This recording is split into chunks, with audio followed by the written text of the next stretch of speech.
Olá pessoal, tudo bem? Vamos gravar mais um vídeo hoje falando aqui do Manual de Boas Práticas de Higiene e de Cuidados com Saúde para Centros de Educação Infantil, um documento do município de São Paulo, mas que algumas prefeituras aí adotam como modelo. Então, por exemplo, vai cair no concurso de Votorantim e outros concursos aí também, tá bom? Então a gente vai fazer aquela leitura comentada, né, quem já conhece o canal sabe como é que é, e a gente também depois está preparando aí algumas questões aí para você poder entender como pode cair. Esses manuais tem muitas coisas que são bem óbvias, né? Então aqui, ó, Prefeitura da Cidade de São Paulo, né? Foi na época do prefeito Kassab, e aqui a apresentação do documento, e aí para uma apresentação falando aqui dos cuidados com a criança, da importância, e nós vamos direto aqui para o documento, né? Que começa aqui com o item 1, saúde e higiene pessoal. Então aqui vai falar da saúde das pessoas, né, que trabalham aqui com as crianças e a importância disso para você seguir, né, a regra e não contaminar, né, claro, e ainda mais hoje em tempo de Covid, isso é extremamente importante. Então, costuma aparecer bastante essa questão, porque diz respeito diretamente aos funcionários, e lógico, sempre quando diz respeito aos funcionários, a banca gosta de perguntar para saber se você realmente tem domínio do documento. E aqui uma dica, gente, você que vai fazer concurso, sempre a pergunta vem em cima do documento. Ah, eu não concordo com isso, eu não acho legal isso e tal.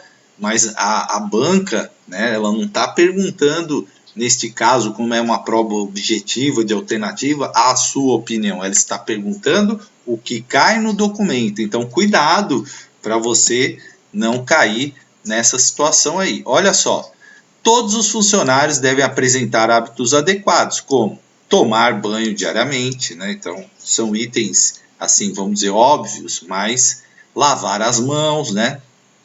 E aí, lavar as mãos, gente, é importantíssimo, ainda mais hoje em tempos de Covid. Ao chegar ao trabalho, antes de preparar os alimentos, antes de alimentar as crianças, antes das refeições, após cuidar das crianças, troca de fralda, limpeza nasal, ao tocar em objetos sujos, após o uso do banheiro, após a limpeza de um local, após remover o lixo e outros resíduos, após tossir, espirrar ou assoar o nariz e ao cuidar de ferimentos. Ou seja, o lavar as mãos é constante, né? É constante. E ainda mais agora com a questão do Covid, sempre lavar as mãos, né? Foi lá, higienizou uma criança, lava a mão. Foi lá, tocou numa criança, vai pegar em outra, lava a mão. Usou o banheiro, lava a mão. Limpou o local, lava a mão, certo? Conservar as unhas curtas e limpas, então isso é um detalhe importante. Lavar a cabeça com frequência e escovar bem os cabelos. Manter os cabelos preferencialmente curtos ou presos. Nossa, professor, por quê, né? Então, assim, na educação infantil, seguindo o manual, realmente é importante esses cuidados, tá? Porque às vezes você vai manusear alguma coisa, um alimento, né? Então, é sempre bom manter aí o cabelo preso ou curto, né? Escovar os dentes, tá? Usar avental limpo de cor clara ou uniforme, ter a carteira de vacinação atualizada, hoje mais do que nunca, né? Por conta aí do Covid. Então, são informações importantes. Ó, ferimentos nas mãos devem ser protegidos com curativos, trocando-os com frequência. Funcionários com problemas de pele, como dermatites ou feridas nas mãos, com pus e outras secreções, não devem manipular alimentos ou cuidar diretamente de crianças até que o processo seja curado. Os professores de desenvolvimento infantil, lembra, esse documento é de São Paulo, pode ser que você esteja fazendo concurso em outro lugar, seja outro nome. Não podem atuar na instituição quando apresentarem doenças infectocontagiosas, por exemplo, conjuntivites, né? E hoje também nem gripe, Covid, né? devendo permanecer afastados do trabalho durante o período de transmissibilidade. Veja, gente, eu estou falando aqui de Covid, mas nessa época aí que o documento foi feito, em 2008, não havia Covid. Portanto, a banca não vai perguntar sobre esse documento e o Covid, porque ele não existia na época, tá? Então, está falando aqui, por exemplo, de conjuntivite e outras doenças, né? Sarampo, catapora. Você não pode atuar com essa situação. Os procedimentos para lavagem das mãos, né? É uma coisa que todo mundo hoje sabe, mas é importante falar. Arregace as mangas acima dos cotovelos, né? E remova os relógios. Porque a banca vai nesse detalhe. Quais são os procedimentos corretos para a lavagem das mãos? Aí vai perguntar lá, item 1, arregaçar as mangas acima dos cotovelos? Sim. Né? Usar sabão líquido e neutro? Sim. Lave as mãos, os antebraços, sem esquecer os espaços entre os dedos e as regiões embaixo das unhas. Aquele famoso, né, esfregar ali, aquilo que a gente ensina para as crianças, lavar bem as mãos, lava a palma da mão, lava, né, a mão inteira. Enxaguar as mãos para remoção de todo o sabão e seque completamente as mãos e o antebraço, também com papel toalha não reciclado, entendeu? Então, tudo isso aqui são os procedimentos. Pode cair essa pergunta? Pode. A banca pode colocar lá, quais são os itens corretos para a lavagem das mãos? E aí ela pode, sabendo que isso aqui é mais diferente, arregace as mangas acima do cotovelo. Então eu tenho que lavar o antebraço ali também, né? Sim, tem que lavar, tá? Não é só as mãos. Então, a banca pode te fazer essa pergunta. Olha lá, observar, né, que são imagens. Os funcionários que atuam na higienização dos ambientes devem utilizar os equipamentos de proteção individual, chamados de EPIs. Né? EPI é a sigla para equipamento de proteção individual, adequados. E quais são esses equipamentos? A banca também pode fazer essa pergunta. Sapatos fechados com sola antiderrapante ou botas de borracha. Eu posso trabalhar de sandália? Não, né? Sapato fechado. A banca pode fazer essa pergunta? Pode. Colocar lá, a funcionária se apresentou com tais o uniforme. Está correto? Aí a banca pode perguntar. Não, ela deveria estar com o sapato fechado, né? Se ela estava de sandália. Antiderrapante ou bota de borracha. Uniformes ou aventais de material impermeável, tá? Luvas e entre outros que se façam necessário, né? Outros EPIs que se façam necessário. Aqui estamos falando de funcionários que atuam na higienização dos ambientes, tá? Então, pessoal que trabalha lá na área da limpeza, né? Então, sapato fechado, sola antiderrapante, uniforme, luva, entre outros que se façam necessário. Certo? Saúde e higiene das crianças. A atenção, né, com a saúde é uma responsabilidade de todos aqueles que cuidam de forma direta ou indireta de crianças. Então, isso é muito importante. Criança, quando ela está numa creche, numa pré-escola, é responsabilidade de todo mundo cuidar daquele ambiente. E esse cuidar, né? Porque lembra que eu falo nas minhas aulas, cuidar e educar são indissociáveis, são inseparáveis. Na creche, na pré-escola, no ensino fundamental, são inseparáveis. Cai muito essa questão. E os cuidados de saúde e higiene devem fazer parte do processo educativo global, considerando especialmente que a autonomia da criança é um dos princípios orientadores do trabalho com a criança no centro de educação infantil. Cada vez mais a gente dá a essa criança autonomia para que ela saiba cuidar de si, da sua higiene. Isso tem tudo a ver com o processo educativo. Aquilo que eu falei, cuidar e educar são indissociáveis. Todos os cuidados devem ser transmitidos às famílias para que os mesmos sejam realizados em casa. Fábio, mas a família já sabe disso. Nem todas, gente. Nem todas as famílias sabem os cuidados necessários de saúde e higiene. Então é importante sempre que a escola oriente, quando perceber que alguma coisa ali não está de acordo, né? Às vezes a criança vem com a fralda sem trocar, criança não está higienizado, não toma banho, enfim, é preciso orientar assim, com muito cuidado, com muito jeito, as famílias, né? Então, olha só, os seguintes cuidados de responsabilidade das PDIs, né? Então, são importantes. Manter as mãos das crianças limpas. Conforme a criança cresce, ela pode ser educada a lavar as mãos com água e sabão. Está aí na ideia da autonomia. Lavar as mãos deve ser um ato prazeroso, realizado conjuntamente por crianças e PDIs, de acordo com cada faixa etária, né? Então, fazer isso de uma forma alegre, divertida, né?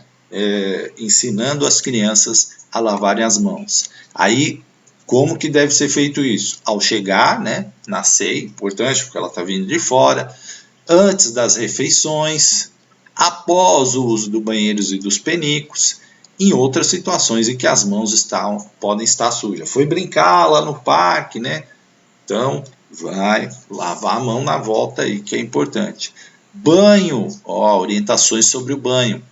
Cada criança tem a sua toalha e seus produtos de higiene, sabonete principalmente, contém identificação nominal para evitar a transmissão de doenças, né? Esse material de higienização pessoal, né, de banho, deve ser individual, cada criança deve ter o seu.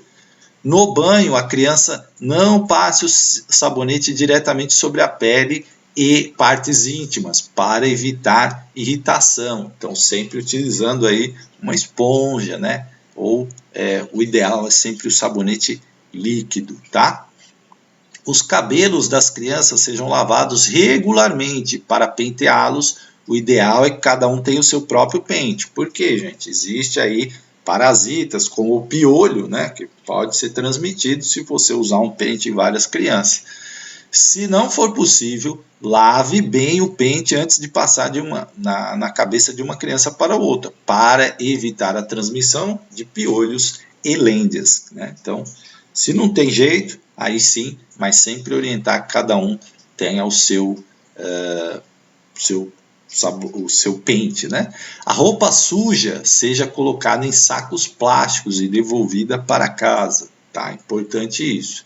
Troca de fraldas, isso aqui é extremamente importante. Todo material necessário para a troca deve estar à mão, para não deixar a criança sozinha na bancada. Por quê, gente? Porque isso pode ocasionar um acidente. Deixo a criança lá, falo, não, só um segundinho que eu vou pegar a fralda, a criança vira, cai. Aí é um problema sério, né? Pode colocar em risco a vida da criança, pode causar um acidente grave. Então, antes de realizar a troca, você deve ter todo o material à mão ali do que você vai utilizar na troca, certo? Ao trocar a criança, retire o excesso de fezes ou urina com algodão úmido ou lenço umedecido, passando sempre no sentido da genitália para o ânus e nunca o contrário, viu, gente? Porque o ânus tem ali bactérias que você pode levar para a genitália e aí pode dar uma infecção urinária, um outro problema, tá? Então, sempre nesse sentido, né, da genitália para o ânus, tá? Evitando o contato das fezes com a genitália. É muito importante isso aqui, ó. Isso aqui, gente, pode aparecer como pergunta, porque isso é uma coisa assim, essencial que todo mundo saiba. Ah, é óbvio, professor, isso aí todo mundo sabe. Nem todo mundo sabe, gente. Tem muita gente que está prestando concurso agora, está começando agora, não tem essa vivência ainda na educação infantil, ou nem tem filhos, né? Então, é importante você saber isso. Lave a pele com água e sabão, enxague bem e seque bem para evitar assaduras. Outra importante dica aqui, né? Porque senão dá assadura. Aí tem uma dica aqui, ó. Se a criança apresentar assaduras, aplique a pomada de óxido de zinco enviada pela mãe ou uma infusão de camomila. Então, a creche, pré-escola vai solicitar essa pomada de óxido de zinco. E olha, a banca pode fazer essa pergunta? Pode. Em caso da criança apresentar assadura, o que recomenda o Manual de Boas Práticas de Higiene e de Cuidados, né? Aí tem lá as alternativas. Aí pode colocar lá outras coisas, né? Passar pasta de dente, né? Às vezes tem umas alternativas absurdas, assim. Aí não, né? O que é? Pomada de óxido de zinco ou uma infusão de camomila, tá? Caso haja prescrição médica para aplicação de outras pomadas ou medicamento, seguir as instruções médicas. Às vezes as crianças têm algumas necessidades lá, né? Não pode passar pomada de óxido de zinco, enfim, aí o médico receita, aí vai seguir a receita, por isso cada criança tem uma ficha para a gente saber o que pode ou não pode com aquela criança. Coloque a fralda limpa, né? Importante. Evite que a criança manipule a fralda suja ou a pele com as fezes, né? Então você vai colocar ali no recipiente adequado para jogar fora aquela fralda. Não é deixar ali do lado, porque as crianças, principalmente os bebês, se movimentam. Às vezes eles fazem aquele movimento de pegada e pode pegar lá a fralda suja, tá? Descarte das fraldas, né? Descarte a fralda suja em saco plástico fechado, acondicionado em recipiente para lixo, com tampa acionada por pedal, né? Porque hoje é sempre importante para você não ficar manuseando com a mão, porque você vai tocar a criança, né? Então, sempre ali com pedal. O lixo com as fraldas descartáveis deve ser retirado antes que fique cheio, para evitar o mau cheiro e para que possa ser fechado e transportado com facilidade e segurança para a área externa de lixo. Nunca é bom deixar acumular, né? E o manual está falando isso. Olha aqui, atenção, né? Após a troca de fralda, o que a pessoa vai fazer? Vai lavar bem as mãos, limpar o local onde lavou a criança e o trocador onde ela estava antes de ser trocada, né? Esses cuidados evitam que outras crianças ou a própria pessoa se contamine e adquirem, por exemplo, uma parasitose. Então, sempre ali, trocou a fralda, higieniza o local, lava as mãos, né? Lava as mãos, higieniza o local, lava as mãos, tá? Uso do penico ou vaso sanitário pelas crianças deve ocorrer sempre acompanhado pela PDI, sempre, tá? Observar se o penico ou vaso está limpo, né? Evitar que a criança entre em contato com as fezes ou urina. Limpe a criança com papel higiênico, passando sempre no sentido da genitália para o ânus, ó, novamente aqui, tá? Evitando o contato das fezes com a genitália. Parece ser coisas óbvias, gente, mas quem não trabalha com a área de criança, né, quem ainda não tem vivência, está entrando no concurso agora, está fazendo um concurso para auxiliar, né? E às vezes são pessoas novas, 18 anos, 19, que não tem filhos, às vezes não tem irmão, então às vezes sabe já, né? Mas a banca vai explorar isso, porque a forma de seleção para saber se a pessoa pelo menos tem essas informações básicas. Quando ocorrer o uso do pinico, o conteúdo da fezes ou urina deve ser desprezado no vaso sanitário. As fezes que restaram podem ser retiradas com papel, toalha ou higiênico. Encaminhe o penico para higienização, conforme descrito mais adiante. Acione a descarga com vaso tampado. Olha que detalhe aqui, hein? A banca sabendo desses detalhes assim, né? Qual é o procedimento? Você aciona a descarga com vaso aberto? Não, com vaso tampado, sempre, tá, gente? Lave bem as mãos, né? As suas mãos e a da criança. Unhas, o corte das unhas das crianças pode ser orientado para que mães e responsáveis o façam em casa, né? Então, cortar as unhas. Sempre orientar que isso seja feito em casa, porque também a família tem que participar desses cuidados, né? Assim como da educação. Então, algumas questões são importantes e dá para fazer em casa, né? Para a criança vir com a unha cortada. E por que é importante que a unha esteja curtinha? Porque as unhas grandes acumulam mais sujeira e facilita a contaminação da criança, além de fazer com que elas se arranhem com facilidade. Então, é uma fase onde a criança coloca muito a mão na boca, né? Bebê coloca muito a mão na boca, e ali se tiver com a unha grande pode acumular sujeira, né? Enfim, as crianças podem ser aí contaminadas ou podem arranhar, né? Então também, né, a criança ali vai pegar outra e pega com mais força e aí arranha. Dentes, a rotina da higiene bucal é muito importante. Antes mesmo que tenha dentes, pode-se iniciar a limpeza da boca do bebê por volta de 4 meses de idade. E aqui, gente, eu sempre dou essa dica. Quando você estiver estudando um documento como esse, né? O que a prova vai explorar? São esses números, né? Então, a banca pode colocar uma pergunta assim: a rotina de higiene bucal é muito importante. Ela deve ser feita, né? Pode-se iniciar a limpeza da boca do bebê por volta de... Aí eles vão colocar lá 3 meses, 4 meses, 5 meses, 6 meses. E aí o que diz o documento aqui? 4 meses, né? Para que comece a se acostumar com essa prática da higiene bucal. E aí, qual é o procedimento? Também importante, utilizar gaze ou pedaço de fralda, exclusivo para esse fim e embebida em água filtrada, né? Limpar todas as partes da gengiva e da língua. Aí, quando a criança já tiver os dentes anteriores, a limpeza com gaze ou fralda poderá continuar da mesma forma, limpando também todas as fases do dente. Veja, ainda não tem uso de escova de dente. Aqui, por enquanto, sempre com a gaze, pedaço de fralda, água filtrada. É fundamental higienizar os dentes depois das refeições e antes de dormir, para remover e evitar a nova formação da placa de bactérias que provoca a cárie. E claro que a pessoa que vai fazer isso tem que estar com as mãos limpas, né? Limpas. Quando a criança tiver os dentes do fundo, os posteriores, inicia-se a limpeza com escova de dente. Isso pode cair como pergunta. Quando se inicia a limpeza com escova de dente? Quando a criança tiver os dentes do fundo posteriores, tá? Escova macia, de cabeça pequena e cerdas macias e pasta de dente sem flúor, gente. Não é. Por quê? Porque a criança ainda, né?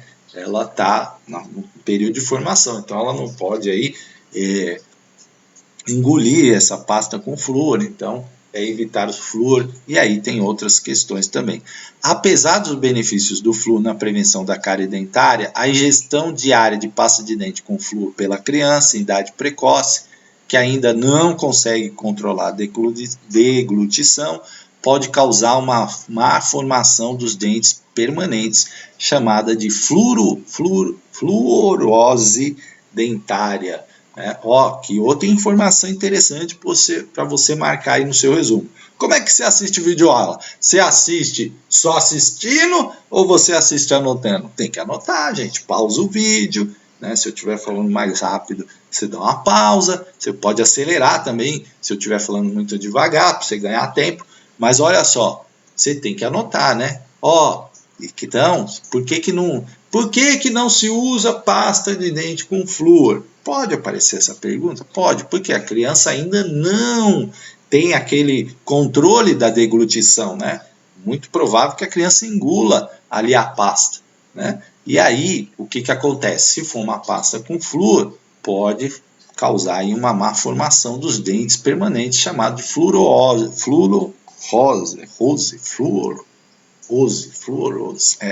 dentária, tá? Então, recomenda-se utilizar a pasta de dente com flúor em pequena quantidade a partir de 5 anos. Olha que outro dado importante, né? Nós já vimos lá do início da limpeza bucal com 4 meses, aí você anota. Tudo que é data, tudo que é número, as bancas gostam de explorar. E aqui, quando que o manual recomenda a usar a pasta de dente com flúor? Aí a banca pergunta lá, 4 anos, 5 anos, 6 anos, né? E aqui, o que está recomendado? 5 anos de idade, quando a criança já consegue cuspir e os dentes permanentes anteriores estão formados. A escova deve ser trocada assim que verificar o desgaste das cerdas, né? Tem gente que vai até o fim na escova ali, a escova fica toda troncha. Não, né? Tem que trocar, tá? Porque senão compromete o quê? A qualidade da escovação. A escova está tão ruim ali que não pode também realizar a escovação dos dentes das crianças pequenas somente com água limpa, pois a escova removerá e evitará a formação de placas dentárias, tá? Mas sempre que for possível, a pasta aí, né? É bom. É importante que cada criança tenha a sua própria escova de dente. Ah, lógico, né? Mas às vezes o óbvio tem que ser dito. A escovação seja bem feita em todas as faces do dente, com movimentos circulares, sempre da gengiva em direção ao dente, né? Então, aquele movimento lá que você vai ensinar para as crianças nesse sentido, né? Sempre da gengiva em direção ao dente, né? Da gengiva para baixo, né? Sempre. Na mastigação do dente, o movimento mais indicado é o vai e vem, tá? Vai e vem.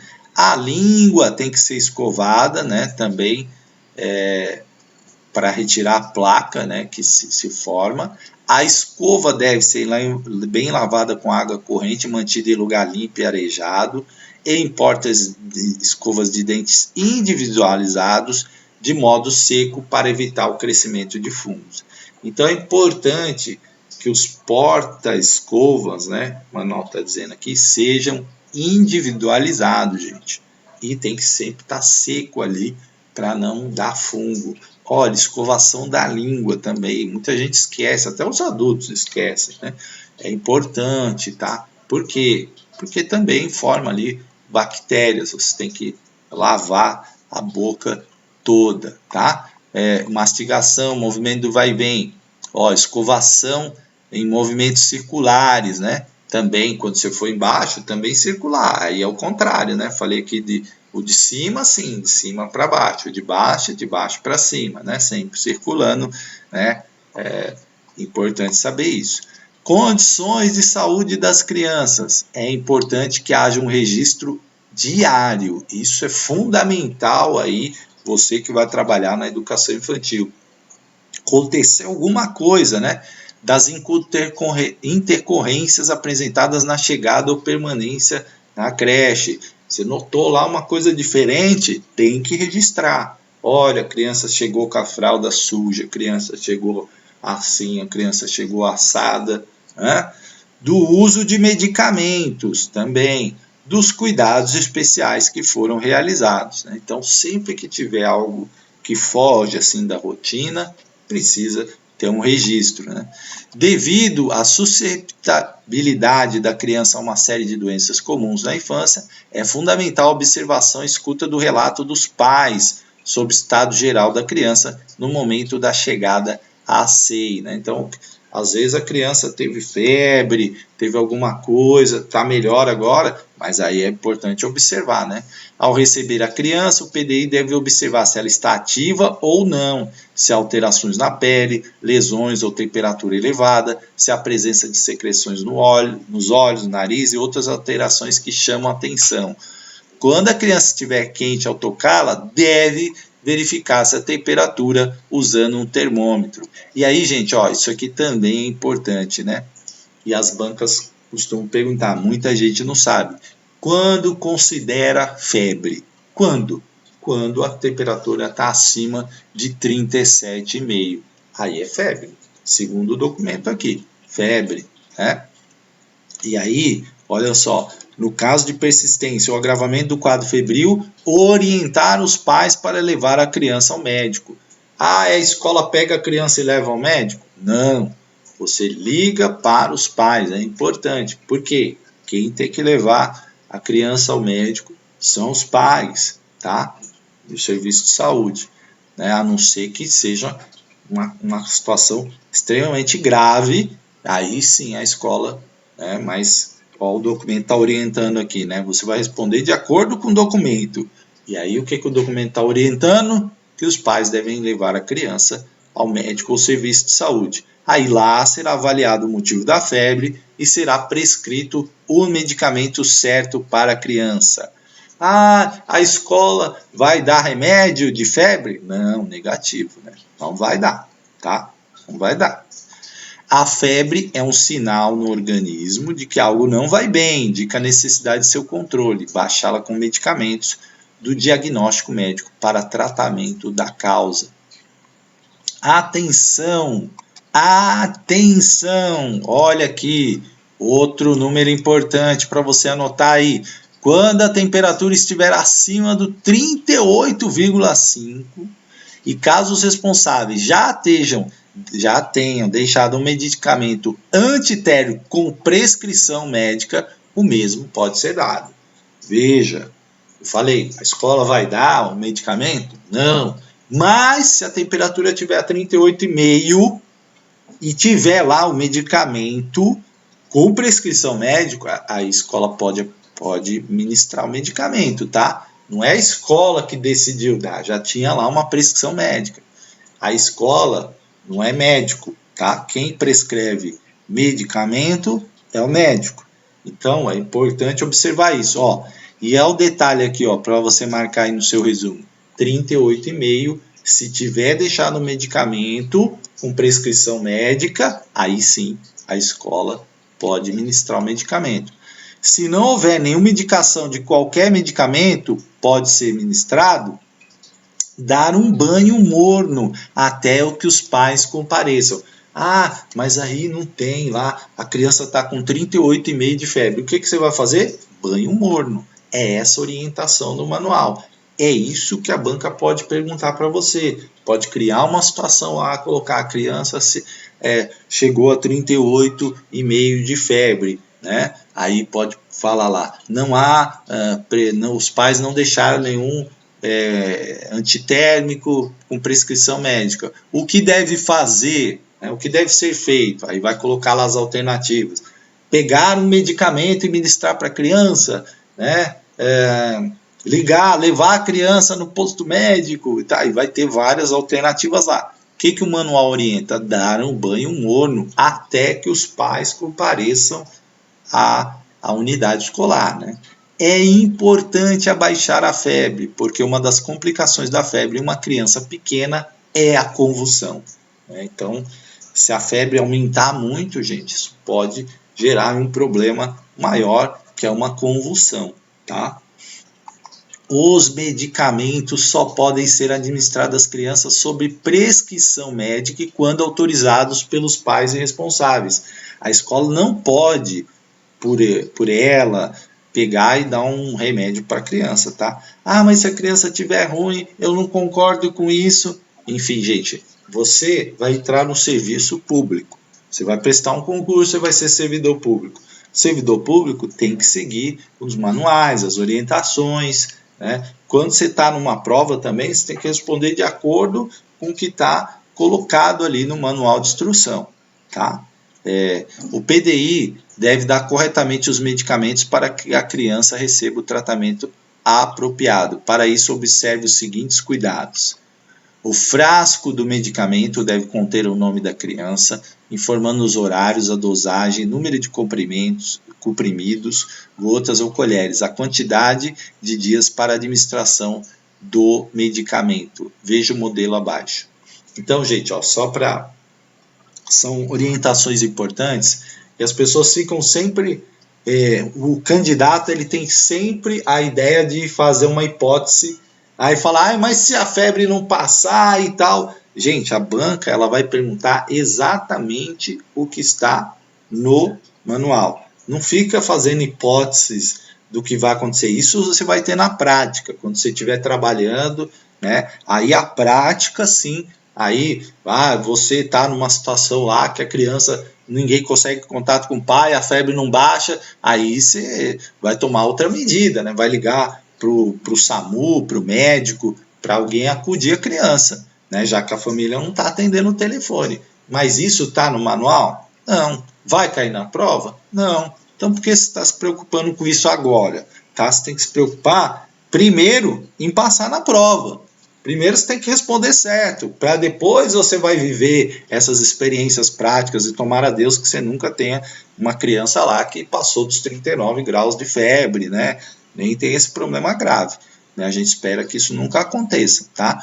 Mas olha só, você tem que estar atento ao que está dizendo o manual. Cuidado, porque tem gente que fica se perdendo no estudo, pensando em hipóteses que não estão aqui. Se não está aqui, não vai perguntar. Tá bom? Primeira coisa que você tem que saber.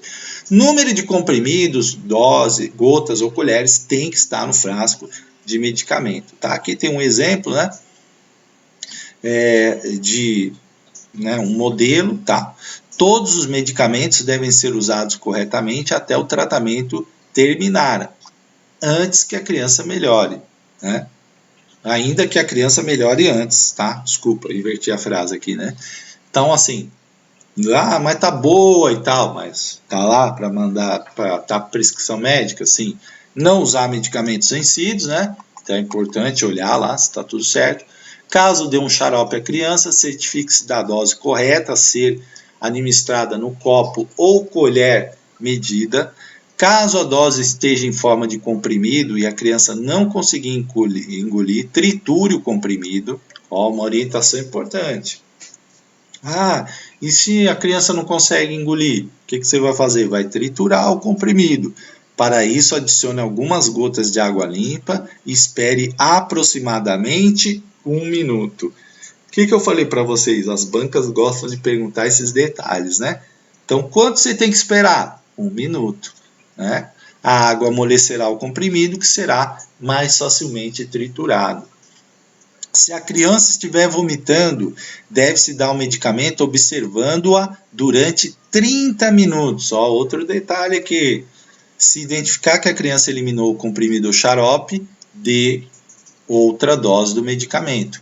Se a criança estiver desidratada e vomitando, espere até que a criança se reidrate, antes de lhe dar a dose outra vez.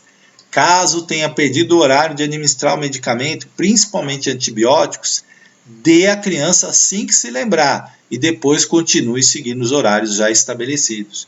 Olha, tô sentindo que a banca pode perguntar isso. Você esqueceu de administrar o medicamento, um antibiótico, tem horário. O que você vai fazer? Vai administrar assim que você se lembrar e, claro, vai seguir os horários, tá? Mantenha os medicamentos limpos em local seco, protegido da luz e do sol, onde não existam nem ratos, nem insetos, né? E fora do alcance das crianças, isso é fundamental. Use somente copos, colheres e garfos limpos, né? E olha aqui, detalhe, é importante que a creche disponha de um contato no serviço de saúde de referência da região para facilitar o encaminhamento da criança, caso seja necessário. Portanto, aconteceu algo assim, a criança está muito mal, o que você tem que ter? O referencial lá, né, de qual posto de saúde que atende aquela creche, aquela pré-escola, tá? A integração com a unidade básica de saúde próxima à creche é fundamental importância para assegurar as boas condições de saúde das crianças no dia a dia.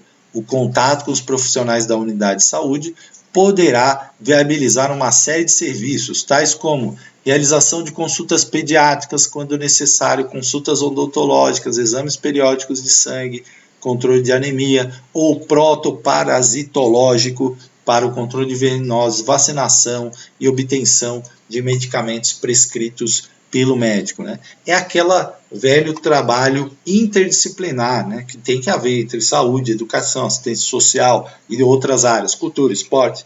Então é importante você ter lá o contato no posto, saber quem é o gerente do posto, se aproximar dele, né, para vocês trabalharem em conjunto. A apresentação do cartão de vacinação da criança deve ser solicitada no momento de ingresso da creche e o acompanhamento da situação vacinal pode ser realizado solicitando aos pais que o apresentem periodicamente. Vai renovar a matrícula, cartão de vacinação, né? Caso haja atraso vacinal, deve-se encaminhar os pais e responsáveis à unidade de saúde mais próxima para que providenciem a atualização das vacinas. Aí depois ele vai falar aqui dos procedimentos operacionais, os POPs, né, que são a rotina de atividades que são realizadas de modo e frequência. Isso está lá no final do documento, tá? Então, lá no anexo 1. Número de funcionários deve ser adequado ao número de crianças atendidas, né? E é importante que eles tenham treinamento contínuo, né, para não esquecer. E aqui um item importante sobre consumo de alimentos. Então, quais são as orientações, né? Porque se você dá um alimento estragado, um alimento contaminado, um alimento vencido, você pode ter intoxicação, verminose, diarreia, vômito, hepatite.